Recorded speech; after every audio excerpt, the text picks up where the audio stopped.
It all began at her company's Christmas party, a glittering illusion of laughter, champagne, and plastic smiles. I stood by the bar, holding her drink, when she stepped out of the hallway bathroom with him, her co-worker, the same man she once told me not to worry about. Her lipstick was smeared, his tie hung loose. They didn't even try to hide it. She raised her glass, laughing loudly for the crowd. "Everyone," she announced with a sparkle in her eye. "This is Ethan, my real partner. My husband's just here for appearances." The room erupted. Laughter, nods, the kind of cruel amusement that fills a room like smoke. I didn't speak. I just smiled faintly, lifted my glass, and took a slow sip. She mistook my silence for surrender. But I wasn't breaking down. I was observing, calculating. By the time the laughter faded, the blueprint for what came next had already begun taking shape. We had met years ago when we were both nobodies, two hungry interns in a tiny startup. She was fire and ambition.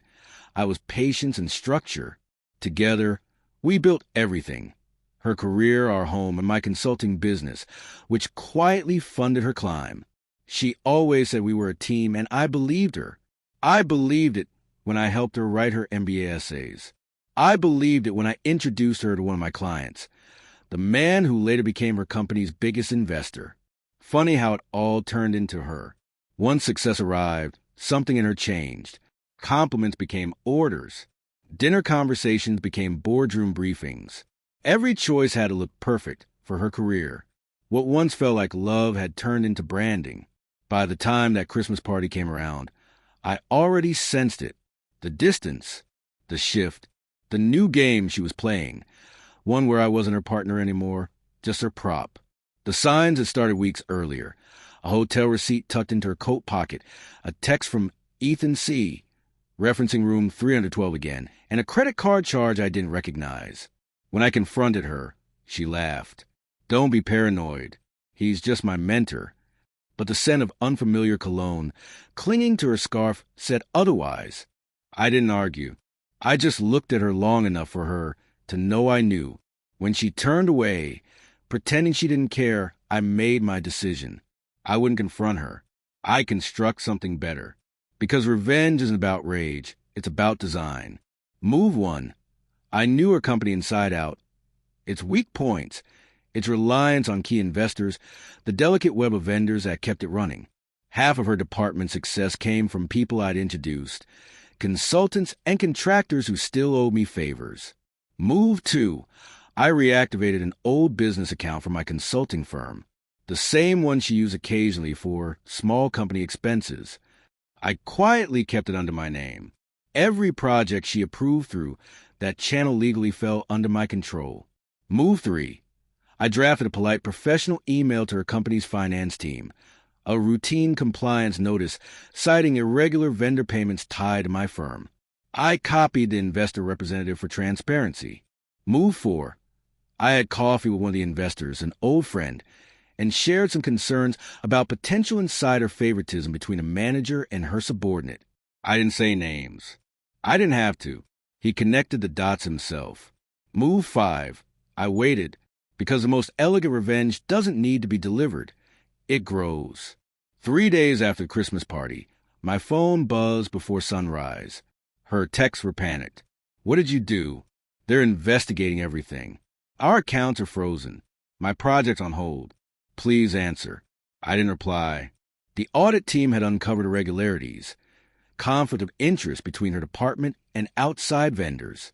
Vendors that all led back to me. Every transaction she'd authorized was now under review.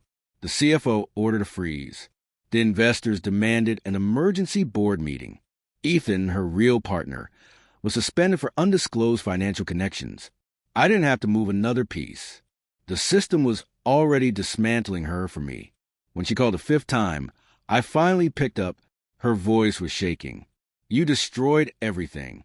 Do you have any idea what they're saying about me?" I let the silence stretch before replying, calm and measured, just for appearances, remember? Then I hung up.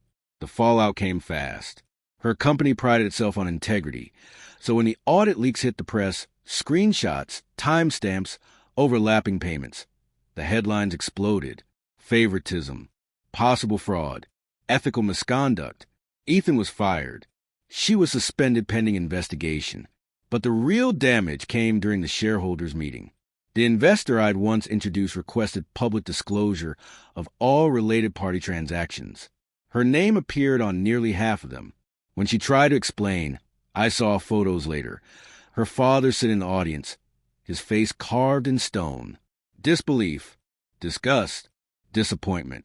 She wasn't just disgraced, she was erased. The woman who built her empire on control and image was now reduced to a cautionary tale about corruption and ego. I watched it unfold from home, quietly sipping my coffee, scrolling through the news. A week later, she came to collect her things. No makeup, no confidence, just silence. She stood in the doorway of the apartment that had once been our launch pad, eyes searching mine, maybe hoping for forgiveness. All I said was, "You used me for appearances. Now you're just living with the consequences." She didn't speak. She only nodded and left. When the door closed, I didn't feel triumph, just clarity. Because true revenge doesn't scream. It breathes. Slow, steady, and inevitable. I sat back down at my desk, opened my laptop, and stared at the influx of emails, new offers, contracts, opportunities. Her downfall had left a void, and in business, voids don't last long. I took another sip of coffee, leaned back, and thought about that night. The laughter, the arrogance, the smug little smile. She wanted an audience when she humiliated me. She got one when she fell.